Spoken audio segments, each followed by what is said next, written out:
Hello बच्चों, कैसे हो आप लोग। हम ठीक है सर, आप कैसे हैं। मैं भी बहुत अच्छा हूँ। तो आज की क्लास स्टार्ट करें। बिल्कुल सर, बिल्कुल करते हैं। तो आज की क्लास में जो हम सबसे पहला टॉपिक डिस्कस करेंगे वो है एग्रीकल्चर इनकम। वैसे तो इसको बेसिक कॉन्सेप्ट के साथ पढ़ते हैं, बट मैंने जानबूझ के इसको वहाँ पे कवर ना करा के पीजीबीपी में कवर किया है। ठीक है। ठीक है सर, तो चलिए, एग्रीकल्चर इनकम होती क्या है।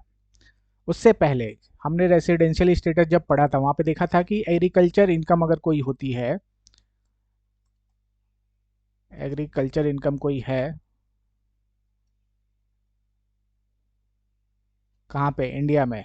इंडिया से कोई, इंडिया में कोई एग्रीकल्चर इनकम हो रही है तो वो हमारा एग्जेम्प्ट होती है अंडर इनकम टैक्स। ठीक है। इंडिया में अगर हमें कोई एग्रीकल्चर इनकम होती है तो वो एग्जेम्प्ट होती है टैक्स से। ठीक है, उस पर इनकम टैक्स नहीं लगता। लेकिन इंडिया से बाहर, अगर मान लीजिए इंडिया से बाहर कोई मेरे पास लैंड है और उससे मुझे एग्रीकल्चर इनकम आ रही है तो उस पर मुझे टैक्स देना पड़ेगा। सिर्फ सिर्फ जो लैंड मेरी इंडिया में है उस पे अगर मैं एग्रीकल्चर कर रहा हूँ या उससे मुझे एग्रीकल्चर इनकम हो रही है तो ही वो मेरी इनकम टैक्स में एग्जेम्प्ट होएगी। अगर फॉरेन में कोई लैंड है वहाँ से मुझे एग्रीकल्चर इनकम आ रही है तो वो मेरी टैक्सेबल होगी, टैक्सेबल होगी in case of ordinary resident. ठीक है।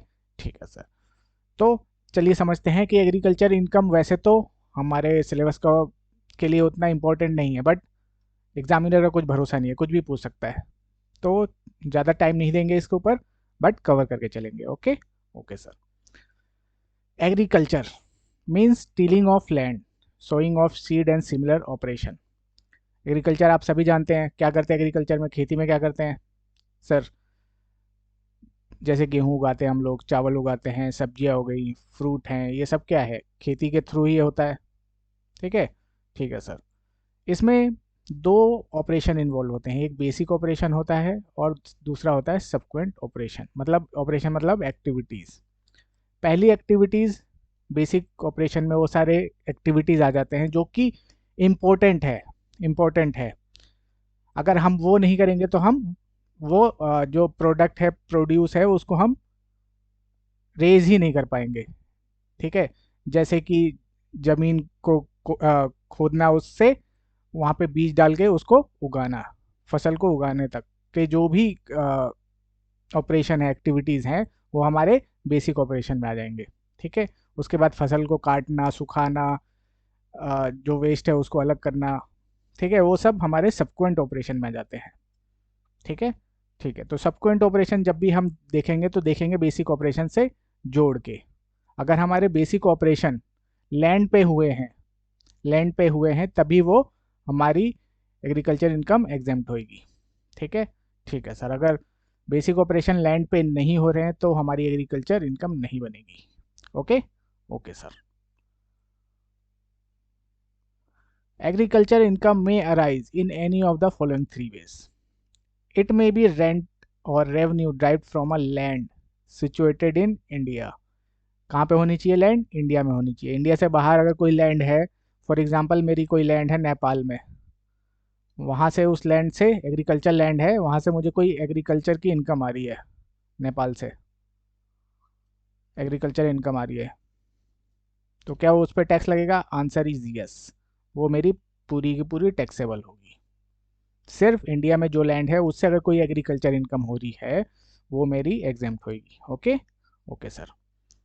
It may be income drive from such land by agriculture, agriculture से हो सकता है। सेकेंड है the performance of process ordinary employed by a cultivator. Cultivator किसको बोलते हैं, जो खेती कर रहे हैं। और receiver in kind to render the produce fit to be taken to the market. अब जैसे गेहूं है आपका, गेहूं है, सेकंड पॉइंट का मतलब है, सेकंड पॉइंट का मतलब है हमने गेहूं उगाया जिससे आटा बनता है हमारा। ठीक है, गेहूं उगाया। अब हम इसको काट के सीधा मार्केट में ऐसे ही तो नहीं बेच सकते। हाँ सर।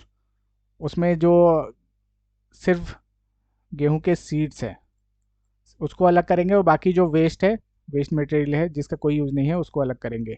और सिर्फ गेहूं ही मार्केट में जाएगा सेल होने के लिए। तो अगर इस टाइप का कोई प्रोसेस एम्प्लॉय कर रहे हैं हम उसके ऊपर, जहाँ पे उस प्रोडक्ट को मार्केट में सेल करने के काबिल बनाया जा रहा है ताकि हम उसको सेल कर पाएँ। ठीक है, जैसे राइस के केस में धान होता है हमारा, तो सीधा धान ले जाके तो मार्केट में सेल नहीं करते हैं हम। मार्केट में ले जाने के लिए उसको काटते हैं, फिर सुखाते हैं, फिर जो धान होता है उसमें से राइस अलग करते हैं, फिर उसको बोरे में भर के मार्केट में ले जाके सेल करते हैं। तो ये अगर ये सब हम प्रोसेस एम्प्लॉय कर रहे हैं उसके ऊपर, ठीक है, तो इस प्रोसेस से अगर कोई इनकम हो रही है हमारी, ठीक है, तो वो भी हमारी एग्रीकल्चर इनकम के अंदर कवर होएगी, प्रोवाइडेड जो उसका जो उसका नेचर है उस प्रोडक्ट का वो चेंज नहीं होना चाहिए, जो बेसिक करेक्टरिस्टिक है उस प्रोडक्ट का वो चेंज नहीं होना चाहिए। ठीक है, ठीक है सर। और lastly, agriculture income may be derived from any farm building required for agriculture operation. आपने देखा होगा जो हमारे खेत होते हैं जिस पे खेती होती है उसके बगल में एक छोटा सा हट टाइप बना होता है, वहाँ पे जो भी खेती से रिलेटेड सामान होते हैं वो सब रखते हैं, खेती से रिलेटेड जो भी सामान है वो सब रखते हैं। तो जिसकी अब मान लीजिए फार्म बिल्डिंग है, वो जो जो किसान उसमें अपना सामान रखेगा उससे रेंट लेगा। हाँ सर, और ये ज़रूरी भी है खेती के लिए, फार्म बिल्डिंग ज़रूरी भी है खेती के लिए। अब हर कोई अपना सामान लेके रोज़ घर जाएगा वहाँ से लेके आएगा, वो फिजिबल नहीं है, तो एक जगह इस हट के अंदर रख देते हैं।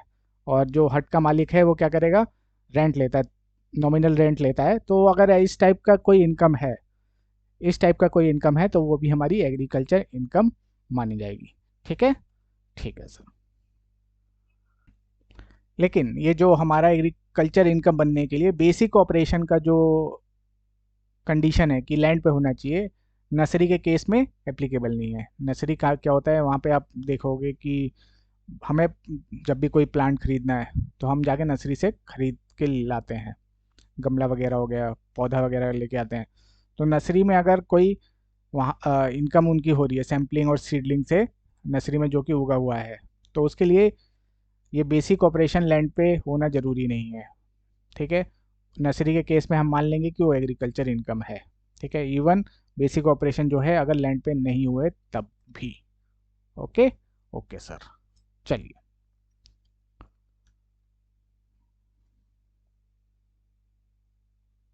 उसके बाद कुछ एग्जाम्पल दे रखे हैं एग्रीकल्चर इनकम के और नॉन एग्रीकल्चर इनकम के। Agriculture income, income derived from sampling and seedling grown in a nursery. अगर नर्सरी में कोई सैम्पलिंग और सीडलिंग पौधा उगा रहे हैं तो उससे कोई इनकम हो रही है तो वो हमारी एग्रीकल्चर इनकम मानी जाएगी। Income from growing of flower and creeper, गेंदे का फूल उगा रहे हैं, कमल का फूल उगा रहे हैं, गुलाब का फूल उगा रहे हैं, उससे कोई इनकम आ रही है सेल करके, तो वो भी मेरी एग्रीकल्चर इनकम बनेगी। Rent received from a land used for grazing of cattle required for agriculture activities. अगर कोई लैंड है, ठीक है, उसको जो कैटल वगैरह है उसको खाने के लिए दे रखा है, ग्रेजिंग मतलब जो घास खाती है वो, तो अगर उस लैंड से कोई इनकम हो रही है तो वो भी हमारा एग्रीकल्चर इनकम में आ जाएगी। Income from growing of bamboo, अगर कोई बम्बू वगैरह ग्रो कर रहे हैं फिर ग्रो करके बेच रहे हैं तो वो भी हमारी एग्रीकल्चर इनकम की डेफिनेशन में आ जाएगी। ठीक है, फिर नॉन एग्रीकल्चर इनकम में क्या आएगा, income from breeding of live stock, जो पशु पालन करते हैं हम लोग, वो हमारा एग्रीकल्चर इनकम की डेफिनेशन में नहीं आता। ठीक है, ठीक है sir. Income for poultry farming, जो मुर्गी पालन है वो भी हमारी नॉन एग्रीकल्चर इनकम होती है। इनकम फॉर फ्रॉम फिशरीज, मछली पालन जो होता है, मछली पालते हैं फिर बेचते हैं उसको बड़ी करके, वो भी हमारी नॉन एग्रीकल्चर इनकम में आता है। इनकम फ्रॉम डेयरी फार्मिंग, जो दूध उत्पादन है, ठीक है, अगर उससे कोई बिजनेस हो रहा है डेयरी फार्मिंग से, वो भी हमारी नॉन एग्रीकल्चर इनकम में आता है। ठीक है, मतलब वो बिजनेस इनकम हो गया हमारा।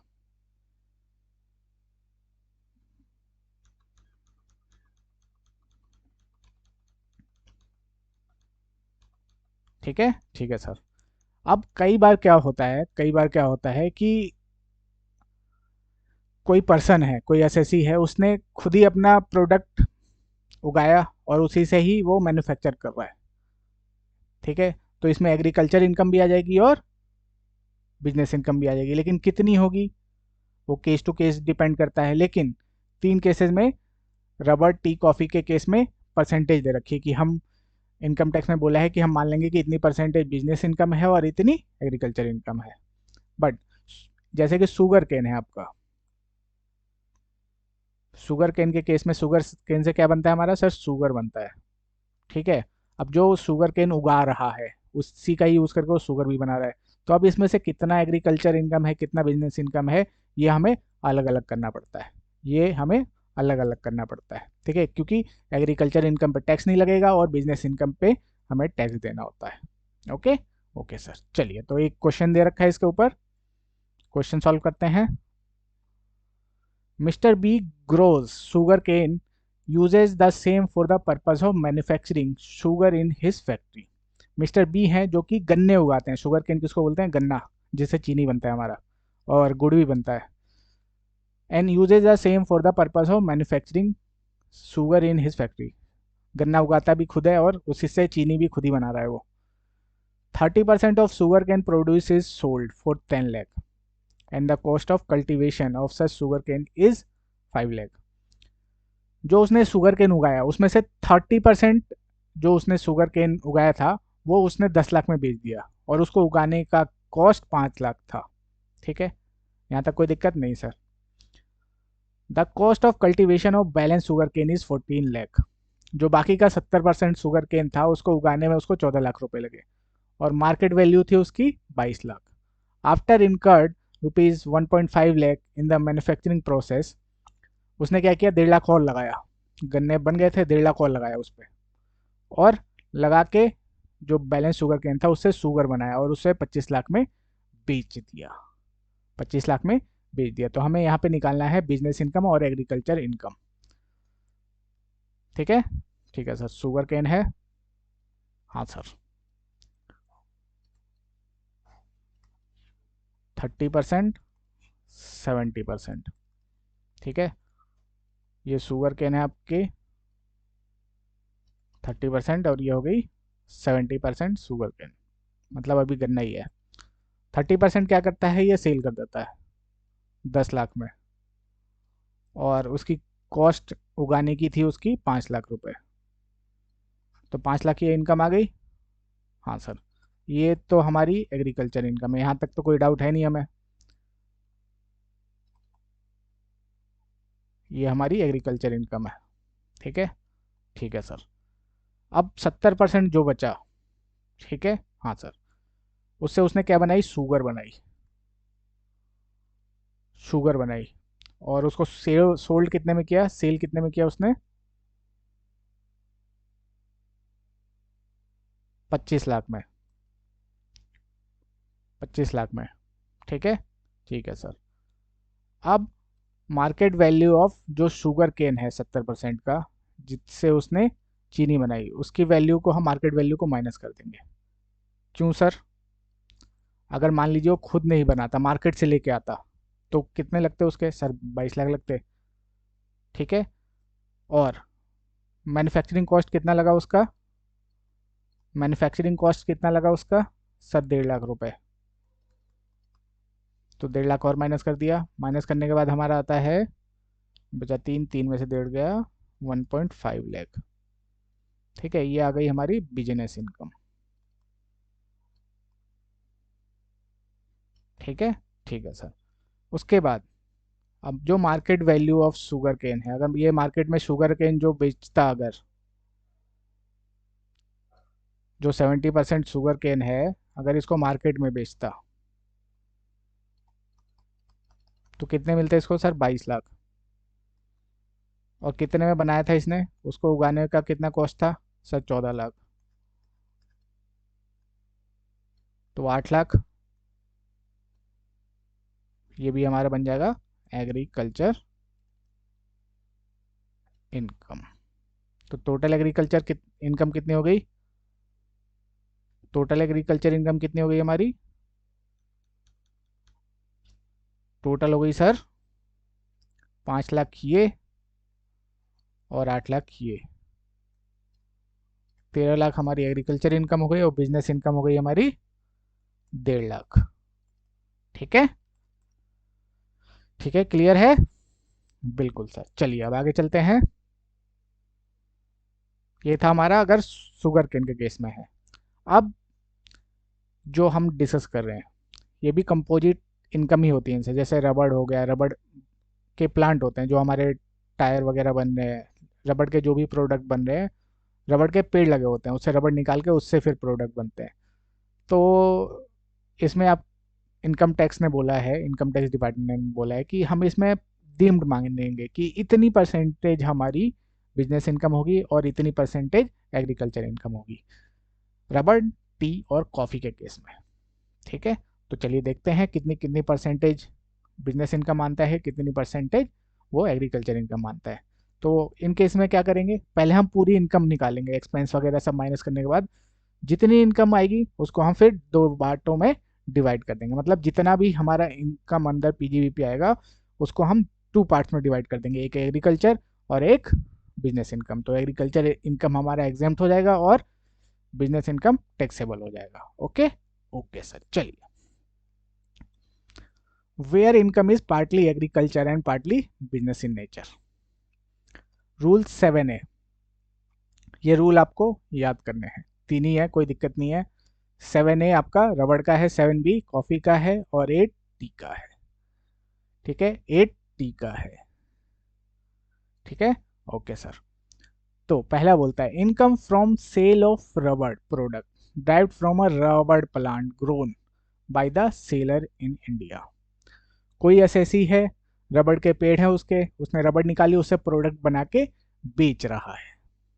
ठीक है, तो उस केस में इनकम टैक्स बोलता है कि हम 35% बिजनेस इनकम मानेंगे और 65% मानेंगे कि एग्रीकल्चर इनकम है। ठीक है, ठीक है सर। 7B, बट ध्यान देने वाली बात है कि कहाँ पे होना चाहिए, प्लांट कहाँ पे होना चाहिए सर, इंडिया में। अगर इंडिया से बाहर कोई प्लांट है, मान लीजिए नेपाल में है या जापान में है, यूएस में, कहीं भी प्लांट वहाँ पे है, वहाँ से प्रोडक्ट बना के फिर इंडिया में बेच रहे हैं, तो उस केस में ये एप्लीकेबल नहीं है। प्लांट कहाँ होने चाहिए, इंडिया में। प्लांट इंडिया में होने चाहिए, तभी ये एप्लीकेबल है। ठीक है, ठीक है sir. Income from sale of coffee, income from sale of coffee, पहला क्या था, income from sale of rubber product. ठीक है, रबड़ प्रोडक्ट जैसे टायर वगैरह हो गया। तो अगर हम, हमारी इनकम हो रही है फ्रॉम सेल ऑफ कॉफ़ी, जो कि हमने ग्रोन किया है और क्योर्ड के मतलब उसको उगाया है और उगा के अलग किया है, तो उस केस में 25% है और 75% है। फिर सेकंड है, उस कॉफ़ी की इनकम तो हुई, हमने सेल किया, ग्रोन भी किया, फिर कट किया, रोस्टेड, ग्राउंडेड, मतलब और प्रोसीजर उसके ऊपर किए। ठीक है, ग्रो किया, फिर क्योर किया, फिर उसको रोस्ट किया, फिर सुखाया, तो ये सब करने के बाद उसको फिर सेल कर रहे हैं इंडिया में, इंडिया में, तो उसकी जो बिजनेस इनकम होगी 40 और 60 होगी। ठीक है, 40% हम बिजनेस इनकम मानेंगे और 60% एग्रीकल्चर इनकम मानेंगे। ठीक है, फिर आता है हमारा income from sale of tea grown and manufactured by the seller in India. कहाँ पे इंडिया में उगाया है और मैन्युफैक्चर किया है, उस केस में हम 40% बिजनेस इनकम मानेंगे और 60% एग्रीकल्चर इनकम मानेंगे। ठीक है, तो रबड़ के केस में कितना है, 35-65। कॉफ़ी के केस में अगर ग्रोन और कर्ड है तो 25-75। अगर ग्रोन, कर्ड, रोस्टेड और ग्राउंडेड है तो 40% 60%। जैसे ही आप कॉफ़ी के केस में देखेंगे ज़्यादा प्रोसीजर बढ़ गए तो बिजनेस इनकम भी बढ़ा दी, कम प्रोसीजर थे तो कम था। ठीक है, टी के केस में 40-60। Okay, okay sir. चलिए अब इसके ऊपर एक क्वेश्चन करते हैं। हाँ सर, क्वेश्चन करते हैं sir.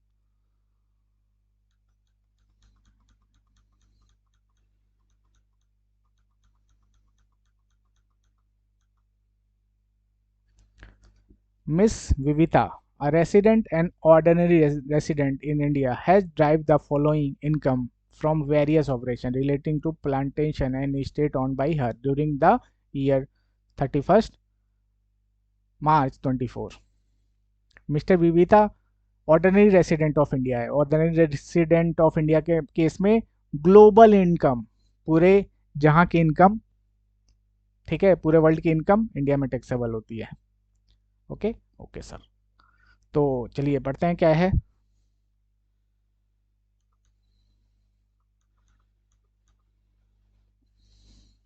Income from sale of latex processed from a rubber plant grown in Darjeeling. ठीक है, दार्जिलिंग में, दार्जिलिंग कहाँ पे, इंडिया में सर। तो रबड़ के प्लांट लगाए थे उसने, उससे रबड़ बनाया और उससे लेटेक्स कोई प्रोडक्ट बनाया और 3 लाख में सेल किया। ओके, फिर income from sale of coffee grown in cured. ठीक है, ये भी सही है सर, तमिलनाडु में है लेकिन ये भी इंडिया में है। Income from sale of coffee grown cured roasted and grounded in Colombo. Colombo कहाँ है सर, श्रीलंका में है सर। कोलंबो कहाँ पे है, श्रीलंका में है सर। तो वहाँ पे उगा रहे हैं, वहाँ पे सारे प्रोसेस कर रहे हैं, और sale consideration were received in India. Sale भी वहीं पे कर रहे हैं लेकिन जो पैसा है चेन्नई में मिल रहा है, 2.5 लाख रुपए। अच्छा सर, ठीक है। फिर नेक्स्ट है income from sale of tea grown and manufactured in Shimla. Shimla कहाँ पे है सर, ये भी इंडिया में है। टी ग्रो किया और मैन्युफैक्चर किया शिमला में, उससे इनकम हुई, उसको बेच के 4 लाख रुपए। शिमला भी सर इंडिया में है। Income from sampling and seedling grown in nursery at Kochi. Kochi कहाँ पे है सर, साउथ में है सर, इंडिया में है सर ये भी। Basic operation were not carried out by her on land. ये तो सर वैसे भी एग्जाम्प्ट होती है। तो चलिए करें इसको सॉल्व। हाँ सर, कौन सा क्वेश्चन है, 30, solution.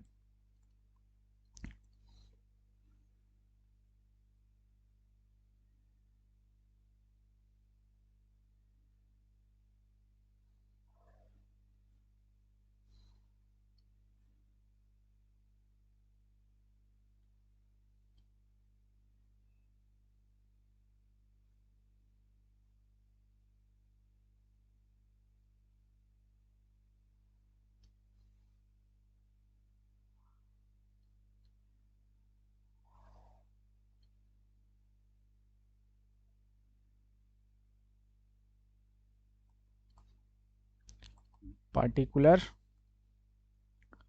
Ratio business income and agriculture income. ठीक है, पहला रबड़ का है आपका। रबड़ का प्लांट लगाया था और उससे प्रोडक्ट बना के सेल किया। रेशियो कितना था सर, 35 बिजनेस इनकम और 65 एग्रीकल्चर इनकम। तो 3 लाख का निकालिए कितना आता है, 3 लाख का 35% निकालिए और 3 लाख का 65% निकालिए, कितना आता है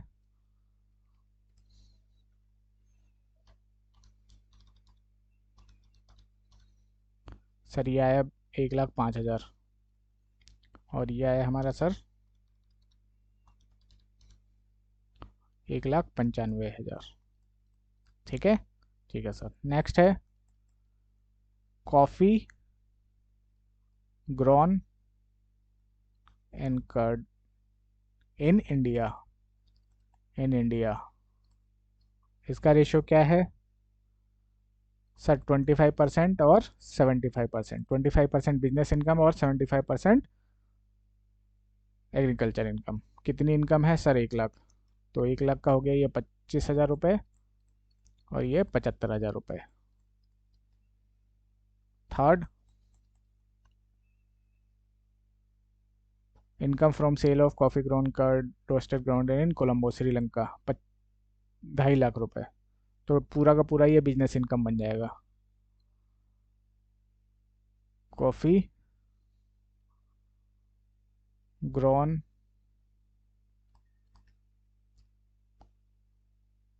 curd roasted and grounded in Sri Lanka.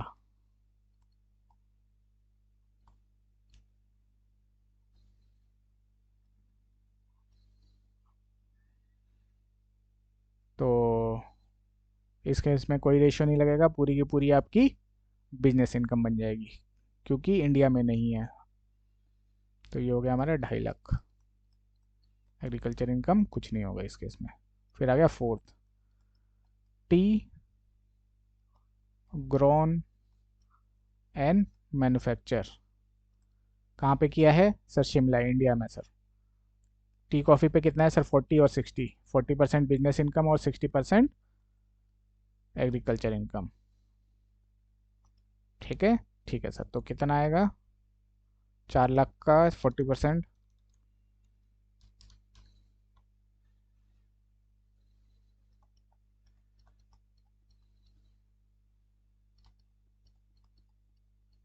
ठीक है, ठीक है सर। उसके बाद आ गया हमारा इनकम फ्रॉम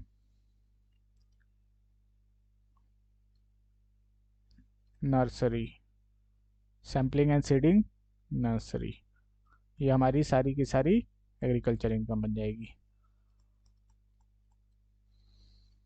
इवन इसके जो बेसिक ऑपरेशन है लैंड पे नहीं हुए तो भी इसको हम एग्रीकल्चर इनकम मान के चलते हैं। इनकम टैक्स एक्ट में बता रखा है इसका। तो कितना हो गया हमारा? ऐड कीजिए, ऐड कीजिए, कितना हुआ सर? 1,05,000 plus 25,000 plus 2,50,000 plus 1,60,000।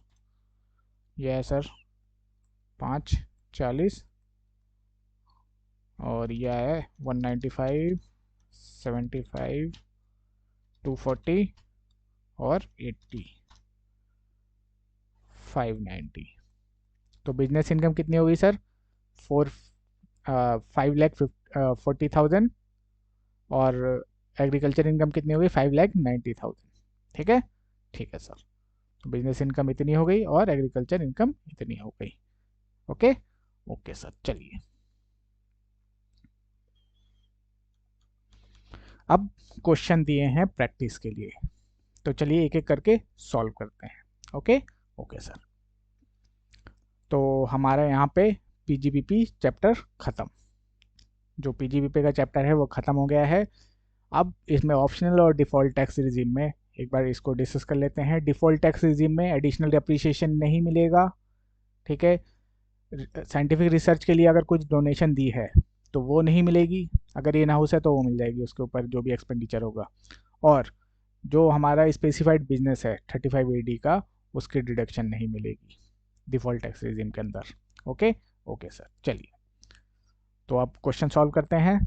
पहला क्वेश्चन है, examine with the reason the liability of following expenses under the income tax act while computing income from business और profession for AY 24-25. Provision made on the basis of actuarial valuation for the payment of gratuity 5 lakh. However, no payment on account of gratuity was made before due date of filing return.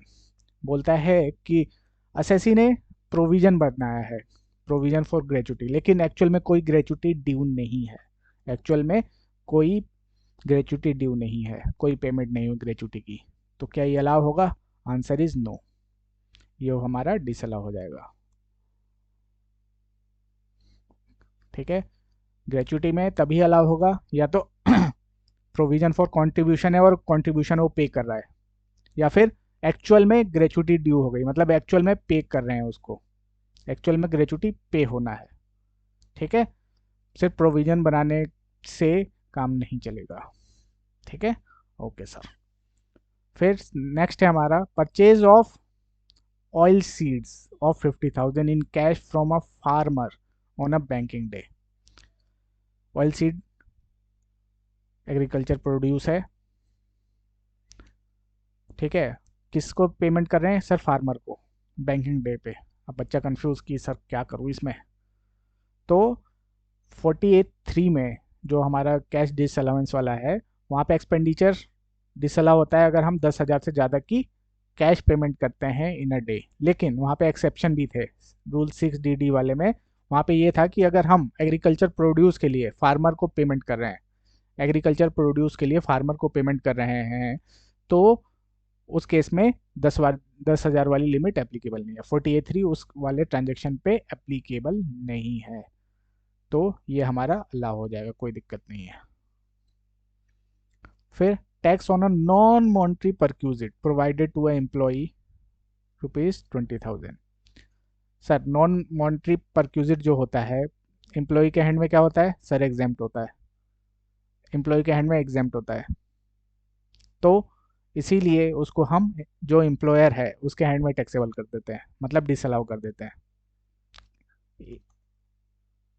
आप salary की income बना रही है और expense की भी deduction दे दें, ऐसे नहीं हो सकता। एक ही चीज़ के लिए दो बार बेनिफिट नहीं मिल सकता। इसीलिए नॉन मॉनेटरी बेनिफिट के ऊपर अगर टैक्स पे किया है तो हमारा डिसअलाउ होता है। ठीक है, ठीक है sir.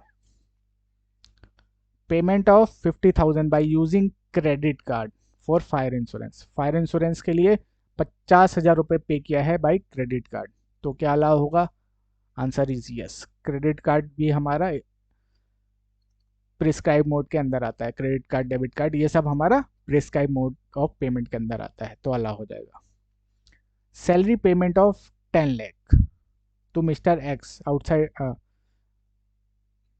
salary payment of rupees 10 lakh to Mr. X outside India by a company without deduction of tax, assuming Mr. X has not paid tax on such income।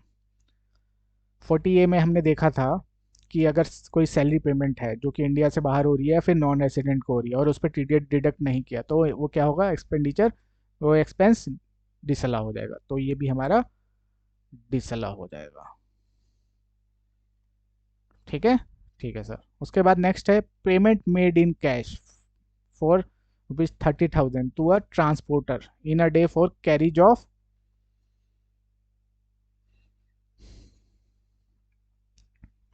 Of goods. तो 48(3) जब हमने पढ़ा था, जहाँ पे जो कैश पेमेंट 10,000 से ज़्यादा होती थी सिंगल डे में,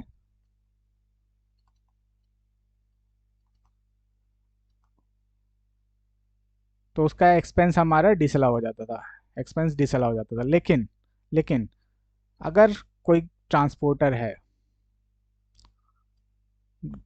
गुड्स कैरिज का, मतलब ट्रक वर्क चलते हैं, अगर उनको पेमेंट कर रहे हैं, हम उनको पेमेंट कर रहे हैं, तो उस केस में ये लिमिट 35,000 की है।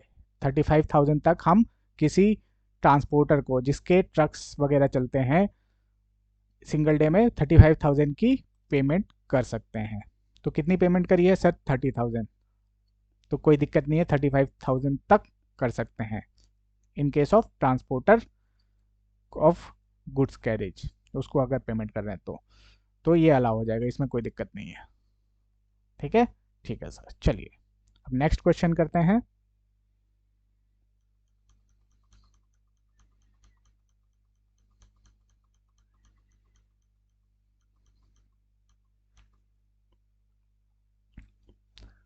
Examine with the reason whether the following statement are true or false with regard the provision of Income Tax Act 1961. Payment made in respect of business expenditure incurred on 16 February 24 for 25,000 through a cross-checked is hit by the provision of section 48(3). बोला कि 16 फरवरी 24 को 25,000 की payment करी, 25,000 की payment करी through cross checked, तो ये हमारा 48(3) में डिसअलाउ हो जाएगा। 48(3) में डिसअलाउ हो जाएगा। क्या होगा? आंसर इज यस, ये ट्रू है। क्रॉस चेक नहीं होना चाहिए। चेक कैसा होना चाहिए? अकाउंट पे ही होना चाहिए, अकाउंट पे ही चेक होना चाहिए। अकाउंट पे चेक ड्रॉन होना बैंक, अगर नहीं है क्रॉस चेक है तो भी ये डिसअलाउ होगा। ठीक है, ठीक है सर। सेकंड बी का पहला, if a condition it is a condition present to write off in the books of account the amount due from a debtor to claim a deduction for bad debt. Answer is yes. हमें bad debt claim करने के लिए उसको right of करना पड़ता है, उसको right of करना पड़ता है बैड डेट को। ठीक है, ठीक है सर। फिर सेकंड है failure to deduct tax at source in accordance with the provision of chapter 17B inter alia from the amount payable to a non-resident as rent or royalty will result in disallowance while computing the business income where non-resident payee has not paid the tax due on such income. तो बोल रहे हैं कि अगर हमने कोई rent या royalty की पेमेंट करी है और उस पर टीडीएस नहीं किया है, किसको पेमेंट कर रहे हैं? नॉन रेसिडेंट को, तो वो हमारा एक्सपेंस डिसअलाउ हो जाएगा अगर उसने इस इनकम पे टैक्स नहीं दिया। तो आंसर इज ट्रू। ठीक है, 40A में वो डिसअलाउ हो जाएगा। फिर चलिए जी, अब अगला क्वेश्चन करते हैं। Question number 3, mister Shivam a retail trader of a Cochin give the following trading and profit and loss account for the year ended 31 March 24। ठीक है, opening stock purchase, gross profit, sale, closing stock, gross profit, income from UTI, salary, rent, interest on loan, depreciation, printing in stationery, postage and telegram, to loss on a sale of share, to other general expenses, to net profit।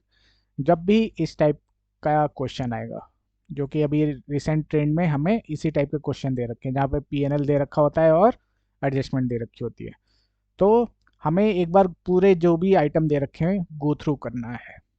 जितने भी उसमें item दे रखे हैं एक बार go through करना है। ठीक है, अब एडजस्टमेंट से पहले टिक करना है कि कौन कौन से ऐसे आइटम हैं जो कि इसके अंदर नहीं आने चाहिए। तो पहले क्रेडिट साइड देखते हैं, क्रेडिट साइड कम होते हैं तो पहले क्रेडिट साइड देखते हैं।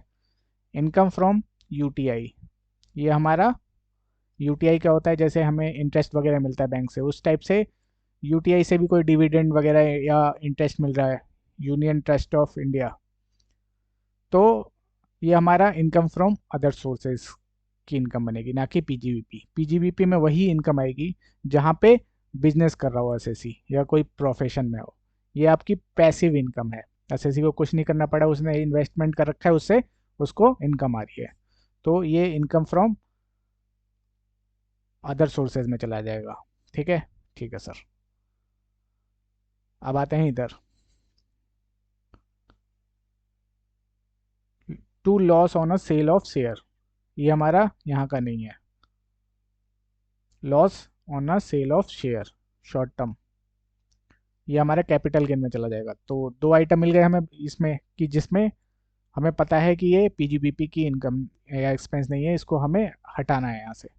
तो चलिए, दो पे तो कर लिए, अब देखते हैं एडिशनल इन्फॉर्मेशन। एडिशनल इन्फॉर्मेशन में क्या है? पहला है, it was found that some stock were omitted to be included in both the opening and closing stock, the value of which were opening stock 9000, closing stock 18000। उसके बाद जो पहली adjustment है उसमें बोला कि जो हमारा ओपनिंग और क्लोजिंग स्टॉक था दोनों में कुछ वैल्यूज ऐड होना रह गया। ओपनिंग में 9000 और क्लोजिंग में 18000। मतलब ये हमारा पीएनएल है, यहाँ पे बना देता हूँ, ये हमारा पीएनएल है। यहाँ पे जो हमारा क्लोजिंग ओपनिंग स्टॉक आ रहा है और यहाँ पे क्लोजिंग स्टॉक आ रहा है। क्लोजिंग स्टॉक हमारा कम रिपोर्ट हुआ है, इसका मतलब 18000 से, तो 18000 क्या करेंगे हम? ऐड कर देंगे, और ओपनिंग स्टॉक में भी 9000 ऐड कर देंगे। तो प्रॉफिट पे क्या फ़र्क पड़ेगा, एक एक करके समझते हैं। अगर ओपनिंग स्टॉक को हम 9000 से बढ़ा देंगे तो प्रॉफिट पे क्या इम्पैक्ट पड़ेगा? सोचिए, पीएनएल बना के सोचिए कि अगर हम ओपनिंग स्टॉक को बढ़ाएंगे तो प्रॉफिट बढ़ेगा कि घटेगा?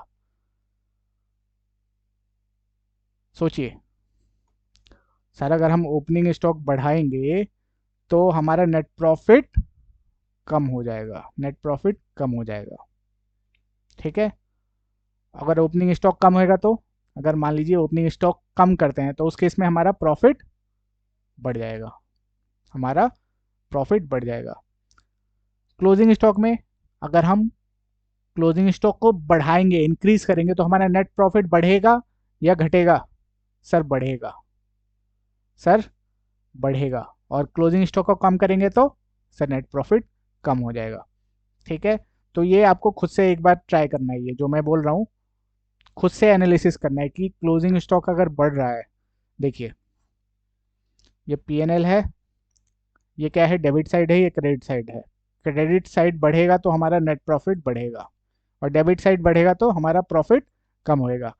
तो आपको एक टास्क दे रहा हूँ, ये तो करना ही करना है, इसके अलावा कि कुछ भी रैंडम फिगर्स लेनी है। ठीक है, कुछ भी रैंडम फिगर लेनी है, ओपनिंग स्टॉक की, सेल्स की, क्लोजिंग स्टॉक की, और एक्सपेंस की, और नेट प्रॉफिट की। ठीक है, उसको ओपनिंग स्टॉक को बढ़ा के देखना है क्या इम्पैक्ट आ रहा है। जितना भी ओपनिंग स्टॉक है उसका 10% बढ़ा के देखिए क्या इम्पैक्ट आता है नेट प्रॉफिट में। क्लोजिंग स्टॉक को 10% बढ़ा के देखिए क्या इम्पैक्ट आता है, एक एक करके देखना है। फिर ओपनिंग स्टॉक को कम करके देखना है 10% से, क्या इम्पैक्ट आएगा। क्लोजिंग स्टॉक को 10% से कम करके देखना है कि इम्पैक्ट क्या आ रहा है। ये बहुत ज़रूरी है एग्ज़ाम के लिए। हमें एनालिसिस करना आना चाहिए कि अगर कोई आइटम बढ़ रहा है या घट रहा है तो उसका प्रॉफिट पे क्या इम्पैक्ट आएगा। अगर हम एनालिसिस नहीं कर पा रहे तो एग्ज़ाम में एकदम से कंफ्यूज हो जाएंगे कि क्या हो गया। अगर मान लीजिए इसकी जगह कुछ और लैंग्वेज चेंज करके दे देता, बोलता कि एक ओपनिंग स्टॉक बढ़ गया, क्लोजिंग स्टॉक कम हो गया, अब बच्चा कंफ्यूज कि क्या करे, इसकी एडजस्टमेंट क्या करे। तो कंफ्यूज नहीं होना है, तो इसको आपको घर पे ट्राई करना है, एनालिसिस करना है कि क्या इम्पैक्ट हो रहा है। ठीक है, ठीक है सर, प्रॉफिट पे क्या इम्पैक्ट पड़ रहा है। तो यहाँ पे जो एडजस्टमेंट दे रखी है, ठीक है, ये घर पे भी आपको खुद से करना है। एक तो दे रखी है, ये पीएनएल दे रखा है, उसमें ये एडजस्टमेंट करने के बाद क्या इम्पैक्ट आ रहा है नेट प्रॉफिट में, वो करके देखना है, प्रॉफिट एंड लॉस बना के। ठीक है, रिवाइज फिगर डाल के फिर देखना है कि क्या इम्पैक्ट आ रहा है। ठीक है, ठीक है, यहाँ पे तो मैं बताऊंगा।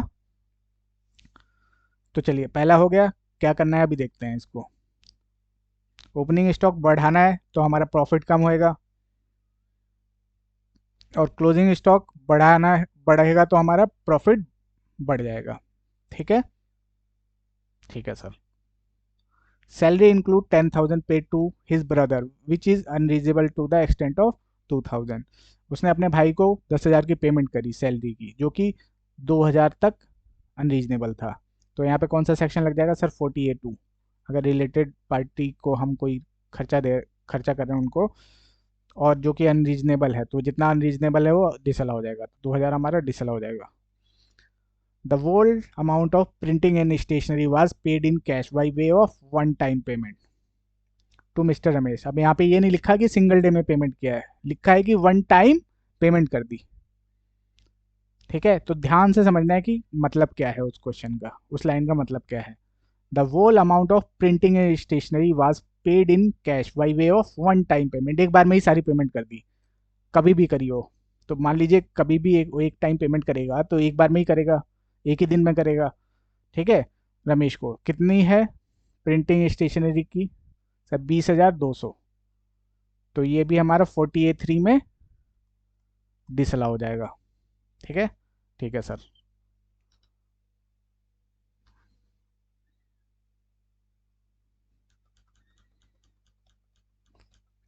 फिर आता है हमारा depreciation.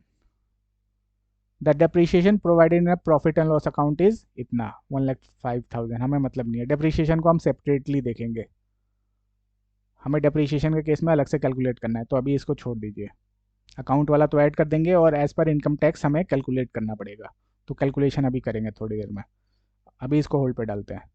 Rent and rates include GST liability of 3,400 paid on 7 अप्रैल 2024। जो रेंट एंड टैक्सेस है, सॉरी, रेंट एंड रेट्स है, कहाँ गया कहाँ गया, इसके अंदर इसके अंदर जीएसटी का कुछ अमाउंट इंक्लूड है 3,400 का, जो कि 7 अप्रैल 2024 को पे हो गया है। ठीक है सर, पे हो गया तो बहुत अच्छी बात है, तो अलाउ हो जाएगा सर, 43B में चला जाएगा ये। तो हमें साथ साथ एनालिसिस भी करना है कि कौन सा प्रोविजन अट्रैक्ट हो रहा है। तो 43B आएगा यहाँ पे, तो ये अलाउ हो जाएगा। क्यों? क्योंकि रिटर्न फाइलिंग की डेट तक, उससे पहले ही कर दिया पेमेंट। ठीक है, रिटर्न फाइलिंग की डेट तक अगर पेमेंट नहीं करता तो दिक्कत आती है। ठीक है, रिटर्न फाइलिंग की डेट से पहले कर दिया तो कोई दिक्कत नहीं है, तो इसकी कोई एडजस्टमेंट नहीं होगी। फिर other general expenses include 2,000 paid as donation to public charitable trust. कुछ 2,000 का डोनेशन किया है public charitable trust other general expenses में, इसका क्या करेंगे सर? ये 37 में, सेक्शन 37 में डिसअलाउ हो जाएगा, डोनेशन अलाउ नहीं होती। बिजनेस से रिलेटेड नहीं है हमारा वोली और एक्सक्लूसिवली, इसलिए ये डोनेशन अलाउ नहीं होगी। ठीक है, ठीक है सर। तो ये सारे एडजस्टमेंट है। उसके बाद क्या बोलता है? You are required to compute the profit और gains of mister Shivam under presumptive taxation under 44 AD। ठीक है, 44 AD के अंदर निकालना है। तो 44 AD के लिए पहले इसकी टर्नओवर देखेंगे। चलिए पहले पूरा पढ़ लेते हैं। And PGBP as per regular provision, regular provision के हिसाब से भी निकालना है और 44 AD के हिसाब से भी निकालना है। Assuming he has exercise the option of shifting out the default tax regime, मतलब ऑप्शनल टैक्स रिजीम में है, ऑप्शनल टैक्स रिजीम में है। ठीक है। assume that the whole of amount of turnover received by account pay check or the use of electronic clearance system through bank or account during the previous year। कहने का मतलब जो भी इसका टर्नओवर है, कितना टर्नओवर है? ये 1,12,11,500, ये सारा का सारा प्रिस्क्राइब मोड से आया है, सारा का सारा प्रिस्क्राइब मोड से आया है। ये क्यों बोला है सर? ये लाइन क्यों बोली है? ताकि हम 44 AD में इसकी जो परसेंटेज है उसमें क्या बोलता है 44 AD में, अगर प्रिस्क्राइब मोड से जितना भी पेमेंट मिला है उस पर हम 6% लगाएंगे, और जितना भी कैश पेमेंट या क्रॉस चेक वगैरह से आया है उस पर 8% लगाएंगे। तो इस केस में 6% निकालेंगे 44 AD का। ठीक है, तो चलिए करें।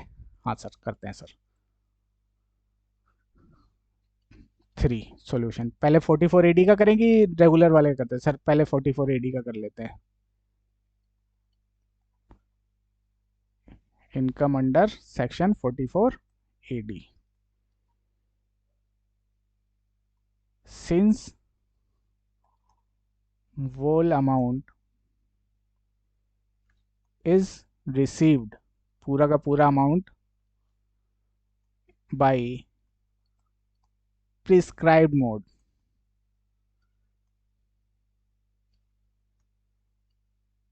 payment 6% of turnover will be income under PGBP. तो 6% निकाल देंगे, 6% ऑफ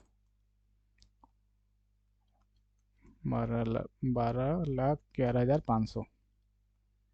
तो ये हो गया हमारा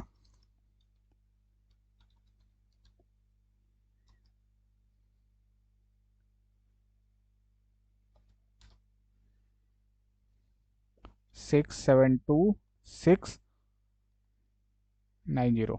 ये हमारा आ गया 44 AD की इनकम। ठीक है, कोई दिक्कत नहीं? नहीं सर, कोई दिक्कत नहीं है।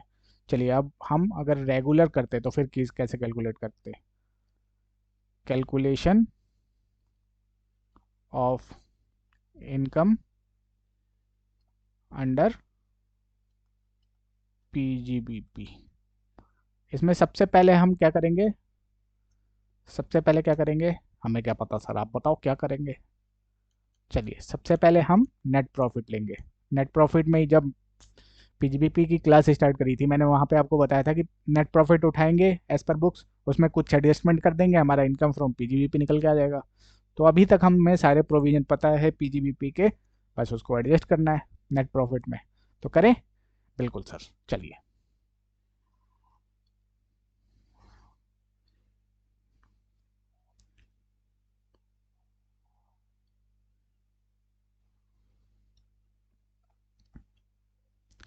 पार्टिकुलर्स अमाउंट, ये नेट प्रॉफिट हो गया आपका। कितना है net profit sir? 50,000। Very good. अब यहाँ पे हमें दो चीज़ें करनी है। क्या?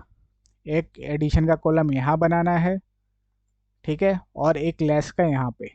जो भी प्लस होने वाली एडजस्टमेंट है उनको यहाँ से यहाँ तक करेंगे, और लेस होने वाली यहाँ से यहाँ तक करेंगे। ठीक है, ठीक है सर। लेस के लिए और जगह दे देते हैं, एडिशन ज़्यादा होता है, लेस कम होता है।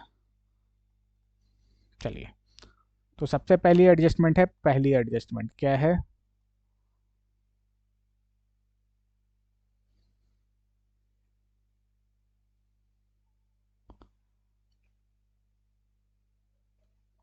Under valuation of closing stock. हमने क्लोजिंग स्टॉक कम दिखाया है, उसको सही करेंगे तो हमारा नेट प्रॉफिट बढ़ जाएगा 18,000 से। ठीक है, और लेस में आ जाएगा अंडर वैल्यूएशन ऑफ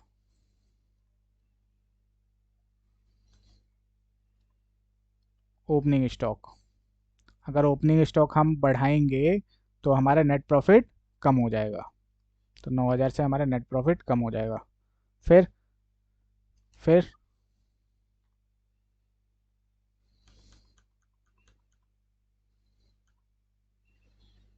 दूसरा है सैलरी इंक्लूड 10,000, जो अपने भाई को उसने सैलरी दी थी 2,000 तक डिसअलाउ हो जाएगी।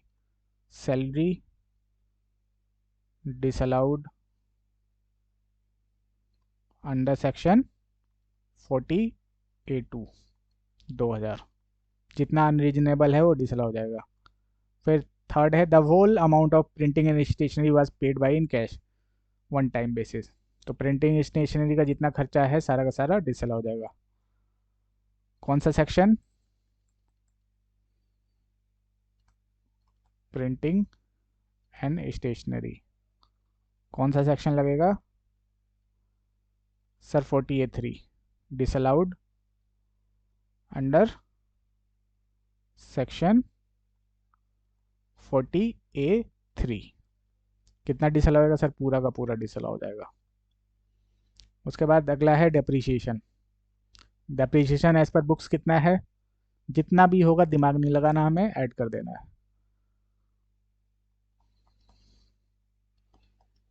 डेप्रीशिएशन बुक्स की जितनी भी है एज पर बुक्स उसको हम ऐड कर देंगे। कर दिया? हाँ सर। चलिए,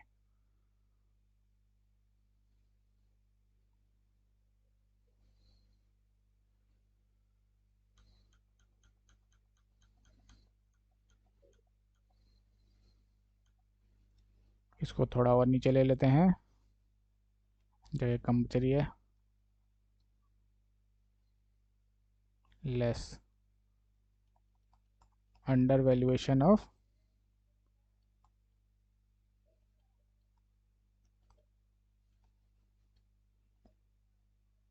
ओपनिंग स्टॉक 9,000। ठीक है, ठीक है। उसके बाद क्या है? डेप्रिसिएशन को तो अलग से डील करेंगे, इसके लिए डेप्रिसिएशन को यहाँ पे लिख देते हैं।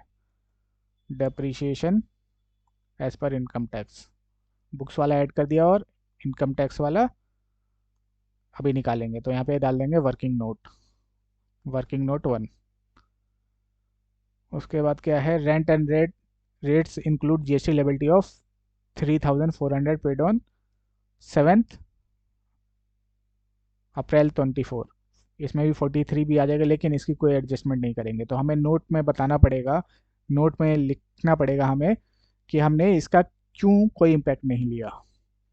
ठीक है, नोट में हमें डालना पड़ेगा कि हमने क्यों इसका इम्पैक्ट नहीं लिया है। तो वहाँ पे क्या लिखा है 43B में? अगर रिटर्न फाइलिंग की डेट तक अगर पेमेंट कर देता है असेसी, तो वो जिस प्रीवियस ईयर का है उसमें अलाउ हो जाएगा। ठीक है, तो यहाँ पे यहीं पे दिखा देते हैं जीएसटी लेबिलिटी।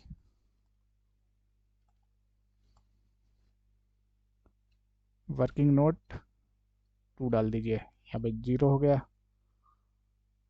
फिर आया अदर जनरल एक्सपेंसेस, डोनेशन हो गया आपका। Donation disallowed under section 37। कितना सर? 2,000 रुपये। ठीक है, ये हो गए आइटम। हाँ सर, इधर के सारे कंप्लीट हो गए, अभी ऊपर के प्लस माइनस करना है। अरे हाँ सर, हाँ वो तो भूल ही गए, भूलना नहीं है। अब ऊपर वाले एडजस्ट करते हैं। तो लॉस है, लॉस की वजह से हमारा प्रॉफिट कम हो रहा है, तो इसको ऐड बैक कर देंगे। ये अब यहाँ का नहीं है, कैपिटल गेन में जाएगा। लॉस ऑन शेयर कितना 8100, और इनकम फ्रॉम यूटीआई माइनस होएगा क्योंकि इनकम फ्रॉम अदर सोर्सेज में जाएगा वो।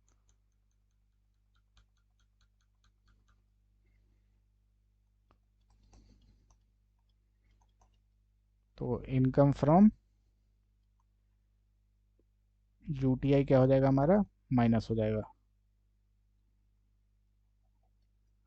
यूटीआई कितना है 2400। ठीक है, और तो कोई आइटम बचा नहीं, देख लीजिए एक बार पूरा चेक कर लीजिए। ये एडजस्टमेंट हो गई, इसकी ज़रूरत है नहीं, ये अभी करना है, ये कर लिया, ये कर लिया, ये कर लिया, ये कर लिया, ऊपर वाले कर लिए, हाँ हो गया, बस डेप्रिसिएशन रह रहा है सर। चलिए डेप्रिसिएशन भी कर लेते हैं। तो जो भी प्लस माइनस करने के बाद जो भी इनकम आएगी वो हमारी इनकम फ्रॉम पीजीबीपी आ जाएगी। अब हमें बस डेप्रिसिएशन और निकालना है। तो डेप्रिसिएशन में क्या बोल रहा है कि ओपनिंग डब्ल्यू है 4,20,000 की। यहीं कैलकुलेट कर लें क्या? हाँ सर यहीं कर लीजिए, क्या दिक्कत है। इसको हटा देते हैं, जगह मिल जाएगी अपने को।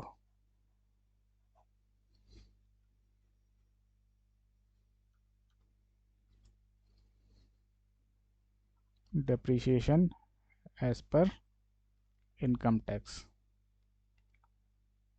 Working note 1। ओपनिंग बैलेंस कितना है सर? 4,20,000। एडिशन कितना है? एडिशन कितना है? एडिशन है sir, new plant falling under same block broad. 70,000 का नया प्लांट खरीदा है 1 जुलाई को, मोर देन 180 डेज है। हाँ सर मोर देन 180 डेज है, 70,000 का आया। उसके बाद 2 प्लांट पुराने वाले सेल कर दिए 50,000 में, तो 490 माइनस मनी रिसीवेबल 50,000, कितना बचा? ये बचा sir 4,40,000। W D V for depreciation, इस पे हम 15% क्या निकाल देंगे, डेप्रिसिएशन निकाल देंगे। अगर यही 1 जुलाई की जगह अगर ये 1 जनवरी 2024 को परचेज करते तो फिर क्या करते इसका सर? 50% करते, 50% निकालते सर। तो ये हो गया 4,40,000 इंटू 15%, यह है हमारा सर 66,000। क्लोजिंग बैलेंस क्या बन गया हमारा?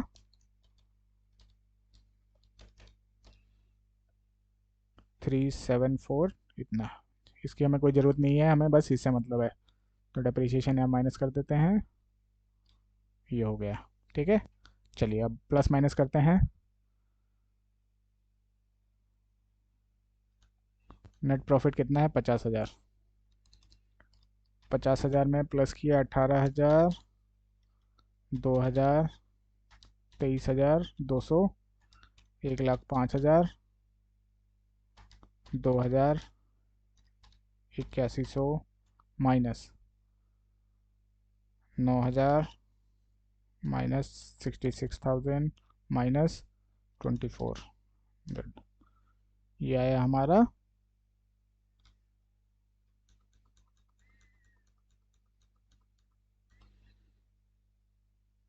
1,30,900। ठीक है, ठीक है सर। तो ऐसे हमें इन क्वेश्चनों को सॉल्व करना है। Okay, okay sir. चलिए अब अगला क्वेश्चन देखते हैं।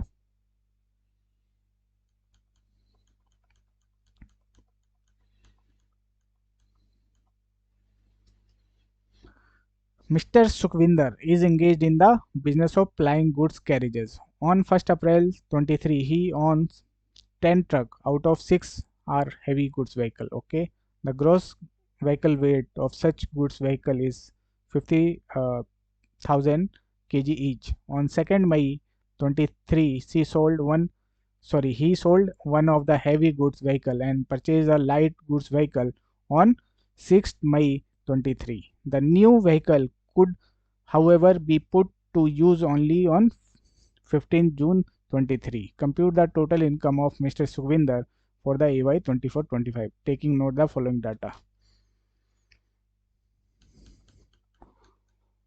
और कुछ डाटा अलग से भी दे रखा है, उसने बुक्स ऑफ अकाउंट भी मेंटेन कर रखी है, उससे इसकी इतनी इनकम आ रही है, उससे इतनी आ रही है, अदर कुछ अदर इनकम है वो इसमें 70,000 है। ठीक है, अगर बुक्स ऑफ अकाउंट मेंटेन कर रहा है तो इतनी आ रही है, और अदर कुछ बिजनेस इनकम है वो 70,000 है। ठीक है, तो हमें निकालना है कि कौन सा इसके लिए बेनिफिशियल है। तो चलिए,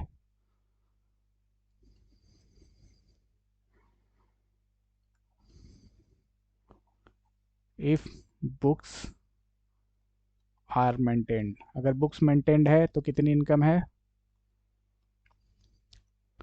सर? नेट प्रॉफिट आ रहा है आपका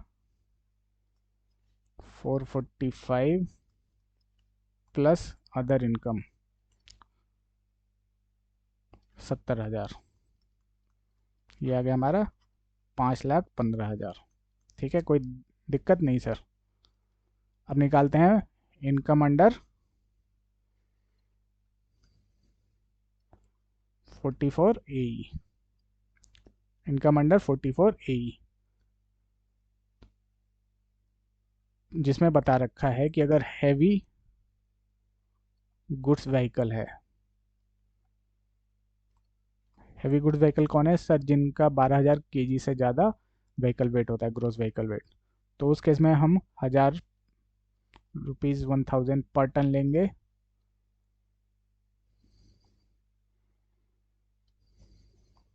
per month,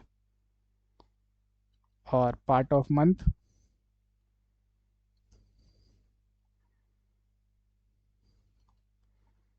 during the period these are owned by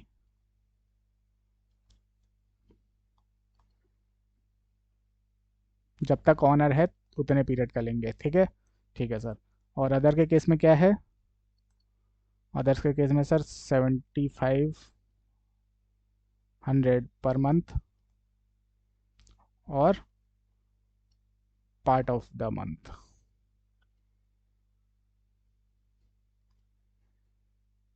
during period owned by assessee, जब तक उसके पास वो असेसी ऑनर है तब तक का कैलकुलेट करेंगे। तो चलिए कैलकुलेट कर लेते हैं। कितने गुड्स हैं इसके पास, कितने ट्रक हैं? 1 अप्रैल को सर थे इसके पास 10 ट्रक, जिसमें से 6 हैवी है और बाकी 4 लाइट है। ठीक है, ठीक है सर। इसने क्या किया, 2 मई को, 2 मई 23 को एक बेच दिया, सोल्ड कर दिया, और 6 मई को एक परचेज कर लिया, लाइट व्हीकल परचेज कर लिया। ठीक है, ठीक है सर। और बोलता है कि नया जो व्हीकल खरीदा था ये 6 मई को, ये इसने 15 जून को, 15 जून को पुट टू यूज़ किया, पुट टू यूज़ किया। तो हमें इसमें पुट टू यूज़ देखना ही नहीं है, हमें देखना है कि कितने टाइम तक वो गाड़ी उसके पास थी, यूज़ कर रहा है नहीं कर रहा, वो उसकी दिक्कत है। तो चलिए इसमें हमें कैलकुलेट करना है। ठीक है, तो हम क्या करेंगे, 6 गाड़ी थी अप्रैल में, उसके बाद मई के बाद 5 रह गई, तो हमें इसको कैलकुलेट कैसे करना है?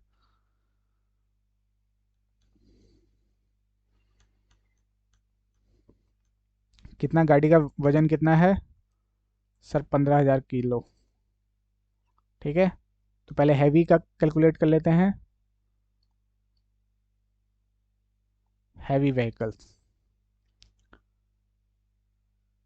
तो 5 ट्रक तो पूरे साल रही है, हाँ सर, और एक ट्रक 2 महीने रहा है, ये तो पूरे 12 महीने रहा है, 12 मंथ। हाँ सर, और ये 2 महीने रहा है सर। ठीक है, ठीक है सर। तो वेट कितना है सर? 15,000 किलो मतलब 15 टन। 1 टन में होता है आपका 1,000 kg। तो ये 15 टन हो गए। तो बस मल्टीप्लाई कर दीजिए इंटू 1000। 1 टन पे आपका 1000 है तो 15 टन पे कितना होगा 12 महीने के लिए। एक गाड़ी 2 महीने यूज़ हुई है, 15 टन उसका वजन है, 1000 1 टन पे इनकम मानेंगे तो कितना हुआ।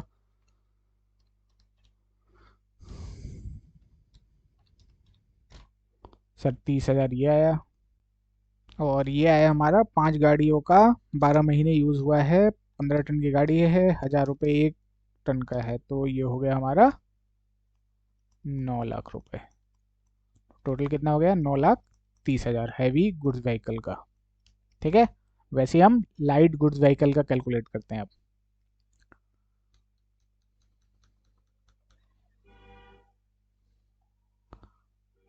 अदर्स वाला कितनी गाड़ियाँ थी सर स्टार्टिंग में? सर 4। उसके बाद नई एक खरीदी, तो 4 तो गाड़ियाँ पूरे 12 महीने यूज़ हुई हैं। हाँ सर। और जो नई गाड़ी खरीदी है 11 महीने रही है ओनर के पास। ठीक है। 1 महीने का 75,000 है। पार्ट ऑफ द मंथ भी हमारा उसको पूरा मान के चलेंगे। तो एक गाड़ी का 11 महीने का कितना हो गया?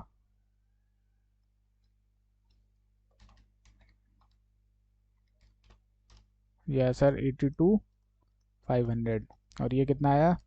4 गाड़ी का 12 महीने इंटू 7,500, ये आया 3,60,000। कितना हो गया? 3,60,000 प्लस 82,500, ये आया 44,25,00। तो टोटल कितना हो गया? 930 प्लस 44,25,00। इसमें ऐड कर देते हैं। ये हो गया हमारा 13,72,500। ये हो गया हमारा 44 AE की इनकम। ठीक है। ठीक है सर, अब इसमें हम अदर इनकम ऐड कर देंगे। अदर इनकम अगर ऐड कर देते हैं 70,000 की अदर इनकम ऐड कर देंगे तो ये हमारा बन जाएगा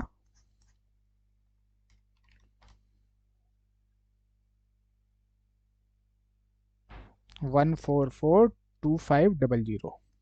तो कौन सा वाला ज़्यादा सही है, जिसमें वो बुक्स ऑफ अकाउंट मेंटेन कर रहा है या फिर प्रेजेंटिव इनकम अंडर सेक्शन 44A? कौन सा बेनिफिशियल है सर? अगर वो बुक्स ऑफ अकाउंट मेंटेन कर रहा है तो वो ज़्यादा बेनिफिशियल है। उसको जो बुक्स के बेसिस पे जो उसका प्रॉफिट आ रहा है वो ज़्यादा सही है। तो ठीक है, अगर वो उसको चूज़ करेगा जहाँ पे 44A से अगर वो इनकम कम दिखा रहा है, क्लेम कर रहा है, तो उस केस में क्या करना पड़ेगा उसको? Sir books of account maintain करनी पड़ेगी और ऑडिट करवाना पड़ेगा, CA से टैक्स ऑडिट करवाना पड़ेगा अंडर सेक्शन 44AB। ठीक है। ठीक है सर, चलिए अब आगे चलते हैं question number 5। Mister Raju a manufacturer at Chennai. Highlight कर लीजिए क्या है, मैन्युफैक्चरर है। Give the following manufacturing trading and profit and loss account for the year ended 31 March 24। ठीक है सर।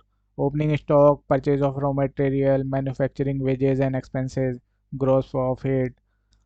ठीक है।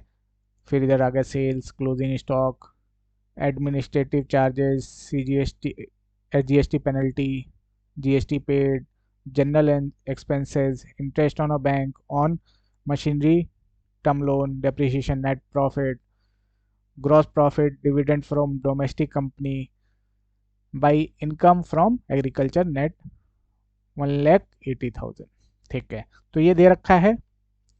तो जैसे हमने पिछले वाला क्वेश्चन किया था, क्वेश्चन नंबर 3, वैसे ही इसको भी करना है। जैसे हमने क्वेश्चन नंबर 3 किया था,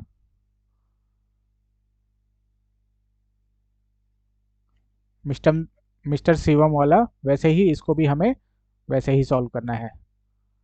चलिए तो स्टार्ट करते हैं सॉल्व करना। हाँ सर। तो P&L देख लिया हमने, ट्रेडिंग एंड P&L देख लिया। हाँ सर, आइटम भी देख लिए।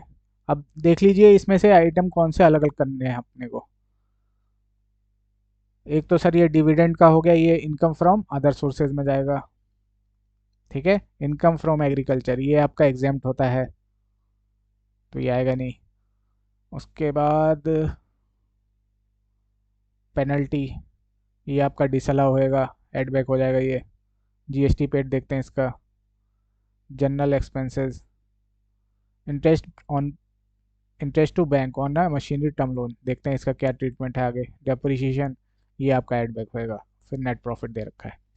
अब एडजस्टमेंट देखते हैं।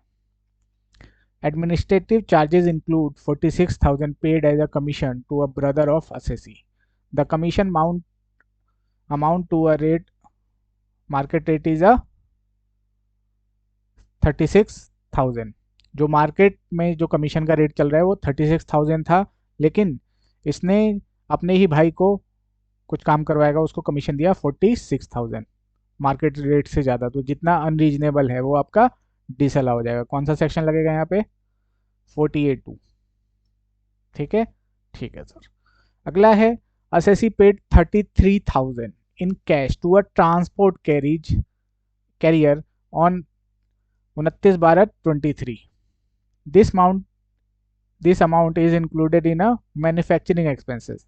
ठीक है, असेसी ने 33,000 कैश में पे किया है ट्रांसपोर्ट एजेंसी को 29/12/2023 को। ठीक है, और ये एक्सपेंस इंक्लूड है आपका मैन्युफैक्चरिंग एक्सपेंस में। कहाँ गया मैन्युफैक्चरिंग एक्सपेंस? यहाँ पे। ठीक है, इसमें इंक्लूड है। तो क्या ट्रीटमेंट होगा सर? अगर हम 10,000 से ज़्यादा की पेमेंट करते हैं नॉर्मल केस में, सिंगल डे में कैश में, तो वो डिसअलाउ हो जाता है। लेकिन अगर ट्रांसपोर्टर को पेमेंट कर रहे हैं जिसके ट्रक वगैरह चलते हैं, तो उस केस में लिमिट है 35,000 की। तो इसीलिए 33,000 का कोई दिक्कत नहीं है, कोई एडजस्टमेंट नहीं होगी, डिडक्शन अलाउ हो जाएगी। इसका कौन सा सेक्शन है? 48(3). फिर नेक्स्ट है, is a sum of 4,000 per month was paid as a salary to a staff throughout the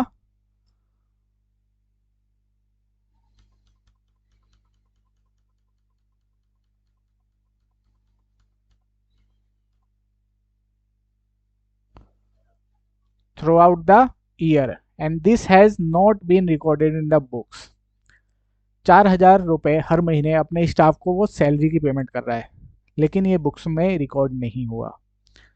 तो अब यहाँ पे दो पॉसिबल अल्टरनेट व्यू आ सकते हैं। एक कि सर भूल गया होगा रिकॉर्ड करना, भूल गया होगा, तो भूल गया होगा, पेमेंट तो कर दी लेकिन रिकॉर्ड करना भूल गया। उस केस में क्या है कि उस जितना है कितना है 4,000, तो 12 महीने का 48,000 हो गया, उसकी हमें डिडक्शन मिल जाएगी।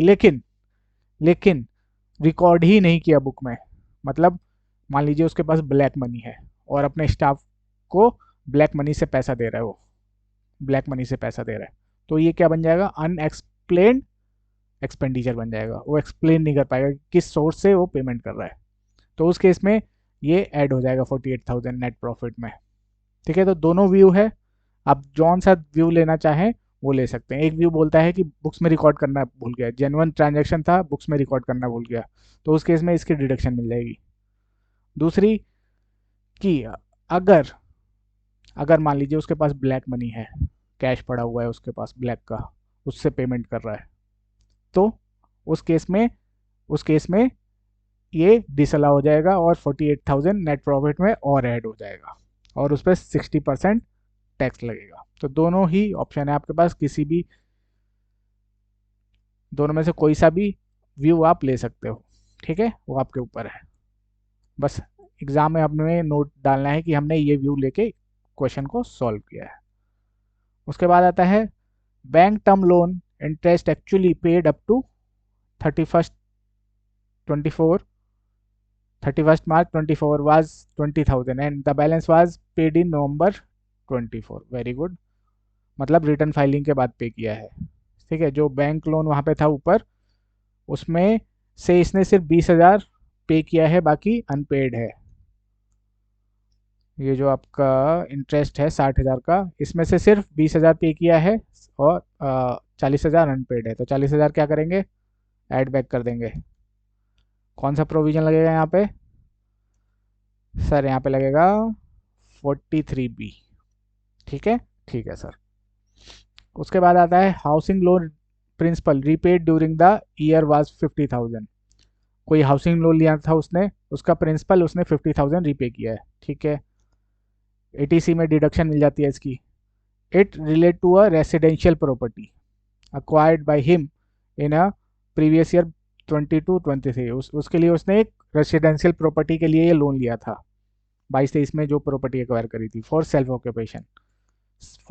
Occupation interest on a housing loan was 23,000, और उस हाउसिंग लोन का इंटरेस्ट था 23,000। Housing loan was taken from Canara bank. This amount were not deal with the profit and loss account given above. और ये सारी एडजस्टमेंट हमारे PNL में नहीं है, ठीक है। नहीं है तो देखते हैं, वैसे भी नहीं होनी चाहिए थी ये, ठीक है। ये आपकी इनकम फ्रॉम हाउस प्रॉपर्टी के अंदर देखेंगे क्या होगा, और एटीसी के अंदर। पीजीबीपी में तो कुछ लेना देना नहीं है इसमें। उसके बाद नेक्स्ट है depreciation allowable under this act is computed on the basis following information. Depreciation calculate करने के लिए हमें ये इन्फॉर्मेशन दे रखी है, क्या सर? ओपनिंग बैलेंस है आपका 11,90,000, एडिशन हुआ मोर देन 180 डेज वाला 2 लाख के, टोटल एडिशन थे 4 लाख के, तो बाकी के जो 2 लाख बचे चार में से, वो आपके लेस देन 180 डेज वाले होंगे, ठीक है। तो 180 डेज के केस में क्या करते हैं, अगर asset acquire and put to use less than 180 days हो तो क्या करेंगे उसमें सर, जो डेप्रिसिएशन निकलेगा उसका हम 50% तक रिस्ट्रिक्ट कर देते हैं, ठीक है। ठीक है सर, तो इसका हमारा 15% पे डेप्रिसिएशन निकलेगा, इसका 15% पे निकलेगा, और इसका 7.5% पे निकलेगा, ठीक है। ठीक है sir. Next, compute the total income of Mr. Raju for AY 24-25 assuming he pays tax under default tax regime। इसके ऊपर एडिशनल डेप्रीशिएशन भी मिलता क्योंकि मैन्युफैक्चरिंग में है। अगर ये ऑप्शनल टैक्स रिजीम सेलेक्ट करता है, लेकिन इसने क्या किया है, डिफॉल्ट टैक्स रिजीम सेलेक्ट किया है, तो एडिशनल डेप्रीशिएशन नहीं मिलेगा new and plant machinery for manufacturing purpose, ठीक है। डिफॉल्ट टैक्स रिजीम के अंदर हमें additional depreciation new plant and machinery के ऊपर नहीं मिलेगा। ओके ओके सर, तो चलिए सॉल्व करें। हाँ सर।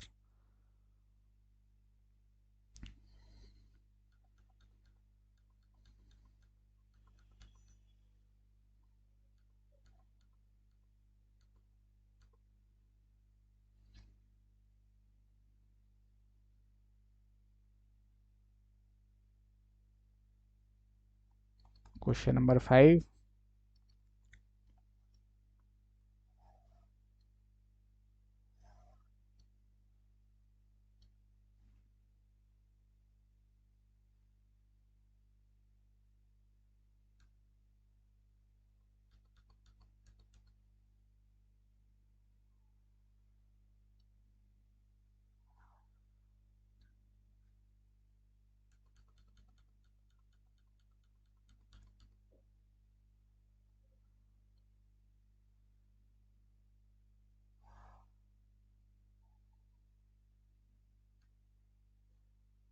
चलिए अब सॉल्व करते हैं इसको।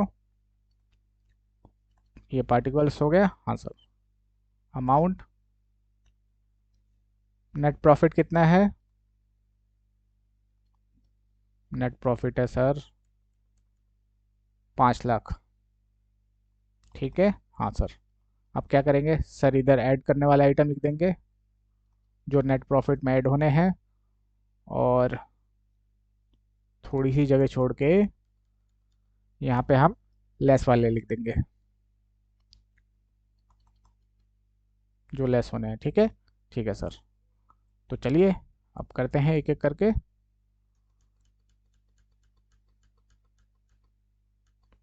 Admin charges include ₹46,000 paid as a commission. तो इसने जो अपने भाई को कमीशन दिया है 46,000 का, और मार्केट रेट है 36,000 का, तो जो एक्सेस 10,000 है वो हमारा डिसअलाउ हो जाएगा अंडर 48(2) में। तो पहला हो गया कमीशन टू रिलेटिव, कौन से सेक्शन में? 48(2), ठीक है। हाँ सर। कितना सर? 10,000। पहली एडजस्टमेंट खत्म, हाँ sir. Second, the assessee paid ₹33,000 in cash of a transporter.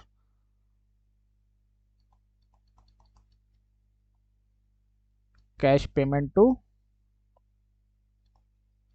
Transporter allow होगा कि डिसअलाउ होगा? लिमिट कितनी है ट्रांसपोर्टर के केस में? अगर हम ट्रांसपोर्टर को पेमेंट करते हैं कैश पेमेंट, तो सर 35,000 पर डे है। कितना पे किया है? 33,000, तो इसकी कोई एडजस्टमेंट नहीं होगी। अ सम ऑफ 4,000 पर मंथ, अपने स्टाफ को पैसा दे रहा है 4,000 हर महीने। ठीक है, पूरे 12 महीने दिए हैं।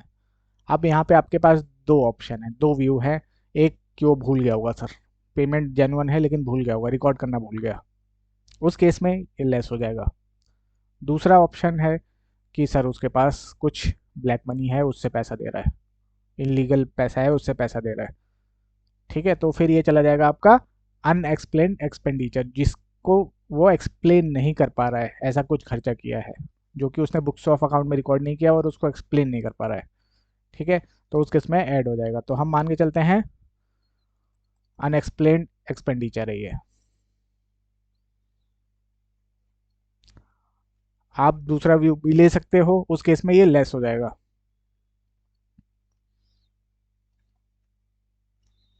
ठीक है, अनएक्सप्लेन्ड एक्सपेंडिचर है तो हमारा ये 48,000 ऐड हो जाएगा। इस पे टैक्स कितना लगेगा सर? 60% टैक्स रेट है।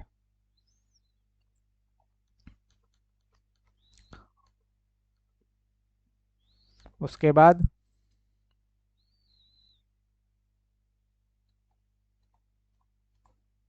Tax rate 60%। उसके बाद आ गया हमारा bank term loan actual interest actually paid up to 31 March तक उसने 20,000 पे किया है। पे कब तक पे कर सकता था सर? रिटर्न फाइलिंग की डेट तक। रिटर्न फाइलिंग की डेट क्या होगी? टर्नओवर देखते हैं इसकी कितनी है।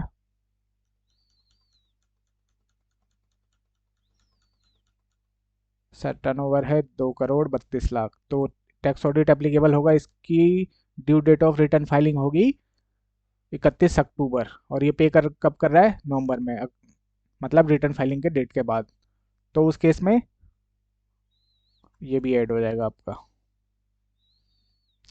इंटरेस्ट। कौन से सेक्शन में सर? 43B, section 43B। कितना? 60,000 टोटल था, 20,000 पे कर दिया है, 40,000 अभी भी अनपेड है। ठीक है, ठीक है सर। उसके बाद हाउसिंग लोन, इसका कोई ट्रीटमेंट करना नहीं है अपने को। डेप्रीशिएशन, तो डेप्रीशिएशन क्या करते हैं हम लोग? अकाउंट्स वाला ऐड कर देंगे और इनकम टैक्स वाला लेस कर देंगे। तो अकाउंट्स वाला कितना है? 2 लाख है सर, तो चलिए 2 लाख ऐड कर देते हैं।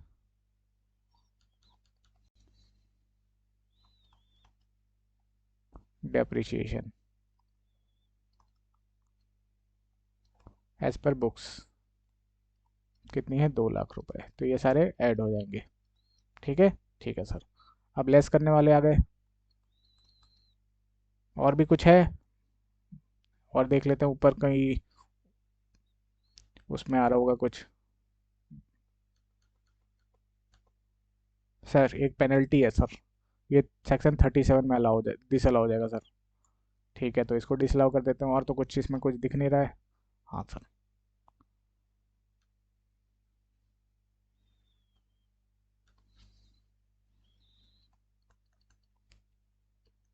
है GST पेनल्टी कितनी है?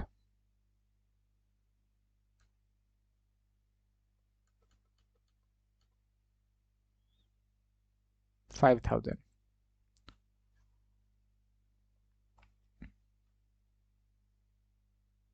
सेक्शन 37 5,000। यहाँ पे जो पेनल्टी पे करी है, पेनल्टी किस लिए लगती है? हमने कोई लॉ वायलेट किया होगा। ठीक है, तो कोई भी ऑफेंस करते हैं, लॉ वायलेट करते हैं, यहाँ पे पेनल्टी में आप अपना व्यू भी ले सकते हो कि अगर वो कंपनसेटरी नेचर है तो अलाउ हो जाएगा, कोई दिक्कत नहीं है। लेकिन अगर कुछ उसने ऑफेंस किया है, प्रोहाइब मतलब लॉ में मना कर रखा है लेकिन वो कर रहा है, उसके लिए पेनल्टी लगाए तो वो डिसअलाउ हो जाएगा। दोनों ही व्यू इसमें भी आपके एप्लीकेबल हो जाएंगे। ठीक है, बट वो आपको लिखना पड़ेगा नोट में कि हम ये मान रहे हैं कि पेनल्टी इस वजह से लगा होगा। ओके ओके सर, चलिए।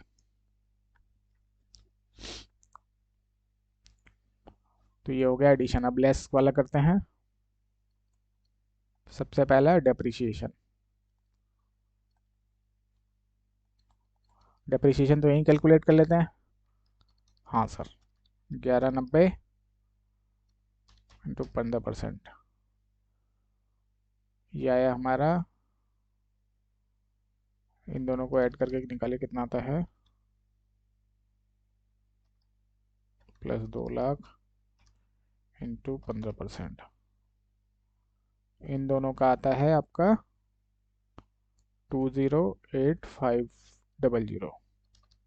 और बाकी बचा 2 लाख, उसका 7.5% के हिसाब से इसका आया 15,000, जो बाकी बचा लेस देन वाला। ठीक है, टोटल एडिशन 4 लाख था, उसमें से 2 लाख मोर देन वाला था, तो बाकी जो 2 लाख बचा वो लेस देन 180 डेज वाला हुआ। ठीक है, ठीक है सर। तो इसमें जो बाकी बचा आपका 2 लाख, उसमें 7.5 के हिसाब से निकाल देंगे, तो कितना हो गया आपका ये 15,000 प्लस 20845, ये हो गया आपका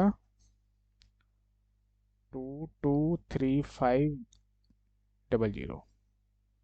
तो ये आपका माइनस हो जाएगा। ठीक है, पहला चीज़ माइनस कर दिया, उसके बाद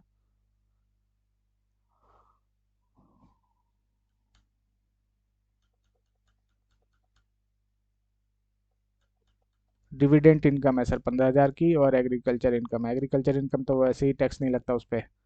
ठीक है, तो डिविडेंट इनकम और माइनस कर देते हैं इसमें से।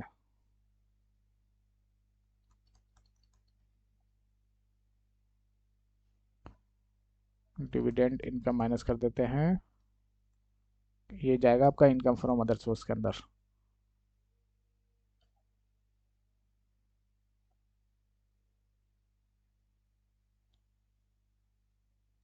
कितना हो जाएगा आपका 15,000।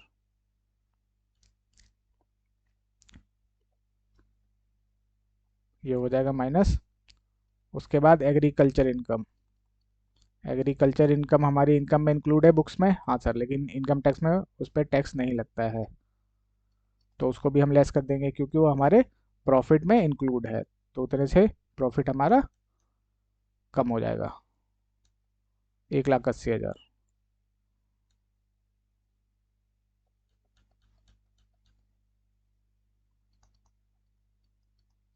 ठीक है, और तो कोई एडजस्टमेंट रही नहीं। हाँ सर, चलिए देखते कितना आता है। ये आ गया हमारा income from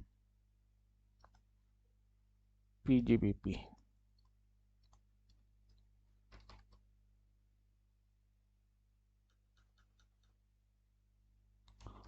5 lakh plus 10,000 plus 48,000 plus 40,000 plus 2 lakh plus 5,000 minus 223500, 15,000,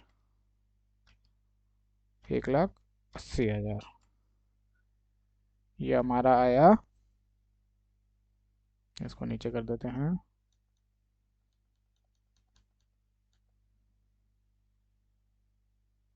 384500। ठीक है, ठीक है सर।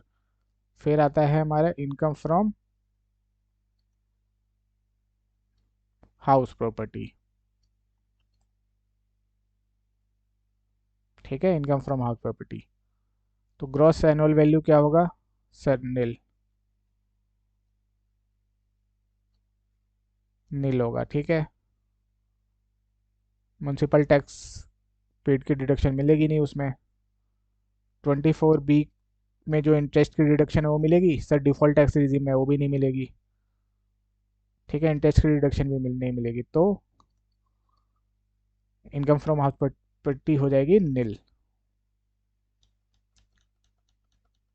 उसके बाद इनकम फ्रॉम अदर सोर्सेज। ये एग्रीकल्चर इनकम आपकी एग्जेम्प्ट है, इसीलिए लेस किया। ठीक है, ठीक है, income from other sources. Dividend income इधर आ जाएगी आपकी, कितनी है सर? 15,000। कितना हो गया आपका?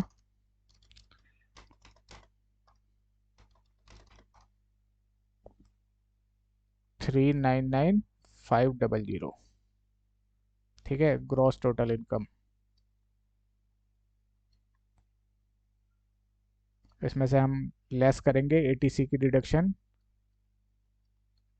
एटीसी की डिडक्शन भी नहीं मिलती in case of default tax regime, तो ये भी हमारा जीरो हो जाएगा। तो हमारी टैक्सेबल इनकम निकल के आएगी 399,500। ओके। ओके सर, चलिए चलिए अब अगला क्वेश्चन करते हैं।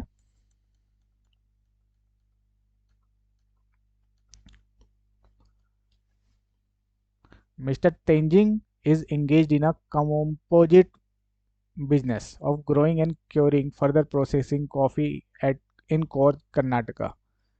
ठीक है, जो असेसी है कर्नाटका में, ये कॉफ़ी को क्या करता है? ग्रो करता है और उसको क्योर करता है। ठीक है sir.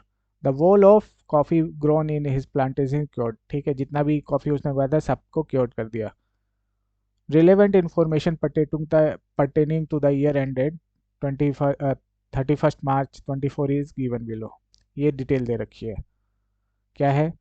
Opening balance of car only asset in a block as on 1 April 23, ये दे रखा है 3 लाख। ठीक है, opening balance of machinery 15 lakh. Expense incurred for growing coffee, coffee को उगाने का खर्चा। Expenditure for curing coffee, coffee को क्योर करने का खर्चा। Sale value of cured coffee 22 lakh में बेच दिया उसको कॉफ़ी बना के। ठीक है। Beside being used for agriculture operation the car is also used for personal purpose. जो गाड़ी थी एग्रीकल्चर पर्पस के अलावा पर्सनल पर्पस के लिए भी यूज होती थी। This allowance for personal use में भी टेकन एज 20%। 20% पर्सनल पर्पस के लिए यूज हो रही थी। ठीक है। द तो 20% का क्या करेंगे हम? उतना एक्सपेंस डिसअलाउ कर देंगे।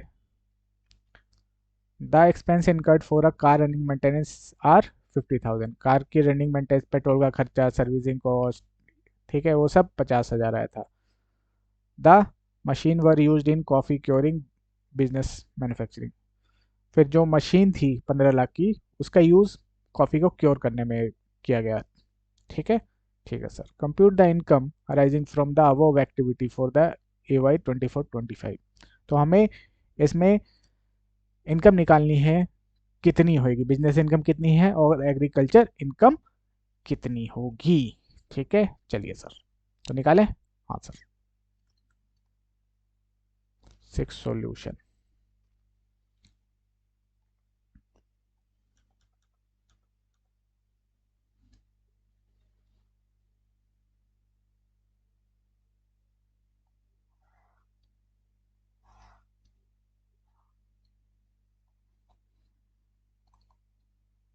पार्टिकुलर्स अमाउंट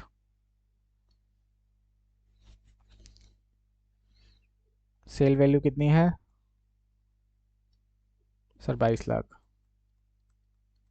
ठीक है,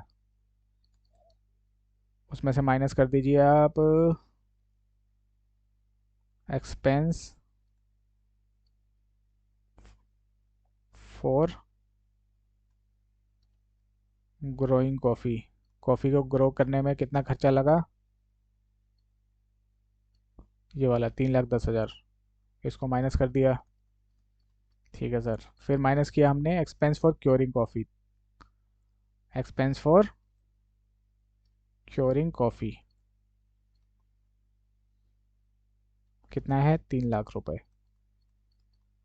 उसके बाद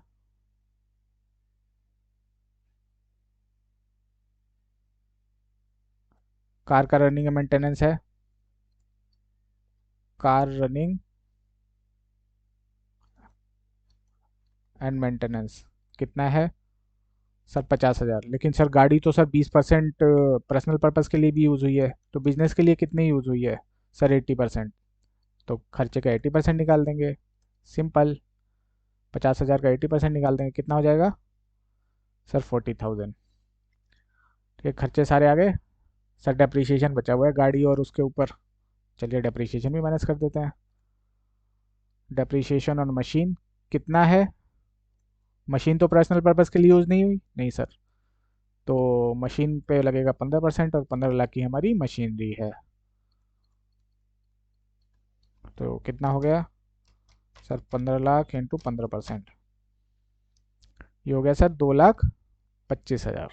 वेरी गुड। अब गाड़ी का रहेगा। गाड़ी कितने की थी सर? 3 लाख की थी आई थिंक। ओपनिंग WDB कितने का था गाड़ी का? सर 3 लाख।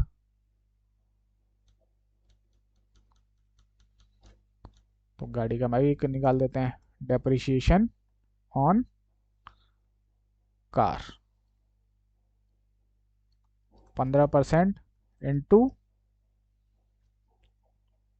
3 लाख।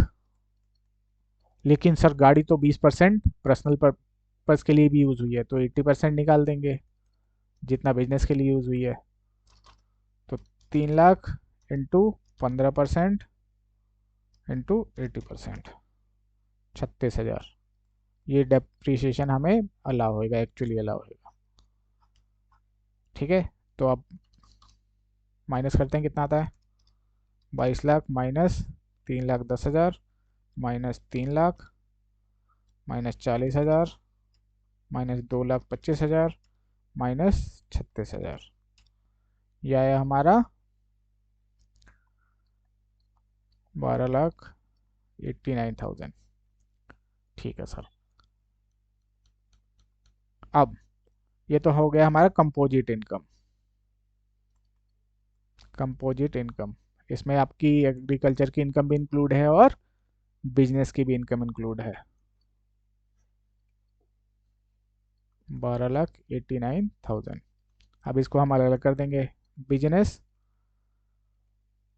इनकम और एग्रीकल्चर इनकम में क्या परसेंटेज बता रखा है? क्या परसेंटेज बता रखा है सर? 7B में इसकी क्या परसेंटेज बता रखी है सर? अगर कॉफ़ी ग्रोन और क्योर तक है तो उसके इसमें है 25% बिजनेस इनकम मानेंगे और 75% एग्रीकल्चर इनकम मानेंगे। तो ये हो गया 25% टोटल इनकम का, और ये 75%। तो इसका निकाल दीजिए कितना होता है। 25% ऑफ और 75% ऑफ कितना आया ये आपका?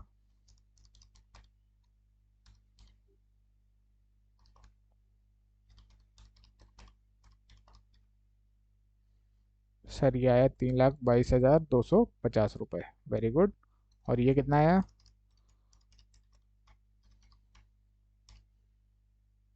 सर ये आया 966,750। ओके। Okay sir. तो यहाँ पे हमारा PGBP का चैप्टर ख़त्म, और इसके हमने सारे क्वेश्चन भी कर लिए। अब करना क्या है? हमें प्रैक्टिस करनी है। ठीक है, जो भी पढ़ रहे हैं हम उसको रिवाइज करते रहना है, वरना क्या होगा, मान लीजिए आज जो पढ़ा है आप उसको 2 दिन बाद रिवाइज करोगे तो फ़ायदा नहीं है। जो अभी आप पढ़ रहे हो उसी को रिवाइज करो। ठीक है, क्लास देखा, रिवाइज करो, उससे क्या है कि वो आपको याद हो जाएगा। अदरवाइज आप इकट्ठा करते रहोगे तो लास्ट में जाके बहुत ज़्यादा कंफ्यूज हो जाओगे।